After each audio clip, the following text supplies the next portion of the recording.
আজ সারাদিন আমার রান্নাঘরেই কেটে গেল, তো তারই গল্প তোমাদেরকে শোনাবো। এই যেমন ধরো সকালে কাজ টাজ করে আমি সকালে রান্না করতে চলে এসেছিলাম, ডাল সিদ্ধ, ডাল, বেগুন ভাজা, আলু ভাতে, আর সকালে ভাত রান্না করেছিলাম। ওগুলো করার পরে তার মাঝখানে আমি মাছটাও কেটে নিয়েছিলাম, ভোলা মাছ। তার মাঝখানে আমি পাপানকে, সোনাকে খাইয়েছিলাম, আমিও খেয়ে নিয়েছিলাম। খাওয়া দাওয়ার পরে আবার চলে গেছিলাম, একটু যা কাজ থাকে করে নিলাম, নেওয়ার পরে চলে গেছিলাম ভোলা মাছের ঝাল করতে। ভোলা মাছের ঝাল টাল করে আসার পরে আমি আবার যেটুকু কাজ থাকে, পাপান থাকে, তো পাপানকে স্নান খাওয়ার এটা ওটা থাকে, তো তার মাঝখানে আমারও স্নান টান সেরে এসে চলে এসেছি। আসার পরে সোনার আজকে স্কুলে একটু দরকার ছিল, আমি তো দৌড়ে চলে গেলাম স্কুল থেকে, দরকার মিটিয়ে ভাতও রান্না করে নিয়েছিলাম আর দুপুরে খাওয়া দাওয়া করে নিয়েছিলাম। তারপরে জানো তো, ননদের আবদারে আজকে বাড়িতে রান্না হয়েছিল পায়েস। শাশুড়ি মা সব কিছু জোগাড় করে নিয়ে এসে দিয়ে বলল, বৌমা তুমি একটু তাড়াতাড়ি পায়েসটা রান্না করে ফেলো।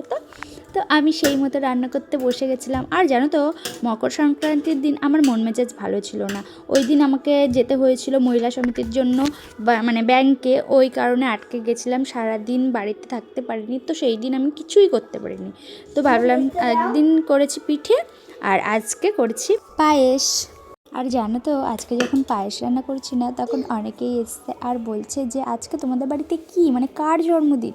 আমি আর কি করে বলছি যে আমার জন্মদিন। অনেকে তো বিশ্বাসই করছে না, তারপরে ভাবছে যে আমার সোনারও হয়তো জন্মদিন, ছোটোটা হোক বড়োটা হোক।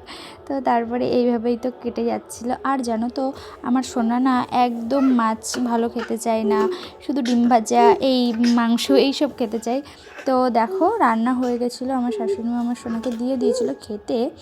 আর তারপরে ওই যে বললাম খেতে চায় না, ওর জন্য আবার আমাকে মাংস আনতে হলো, বললো মাংস নিয়ে আসো। তো আজকে একটু মাংস নিয়ে এসে এই যে রান্না বান্না করলাম, আর পাপানোর খাবারও করলাম। আর জানো তো, খেয়ে দিয়ে সোনা তো বললো খুব সুন্দর হয়েছে রান্না। আর এইভাবেই আজকে আমার সারা দিনটা কেটে গেল রান্নাঘরে।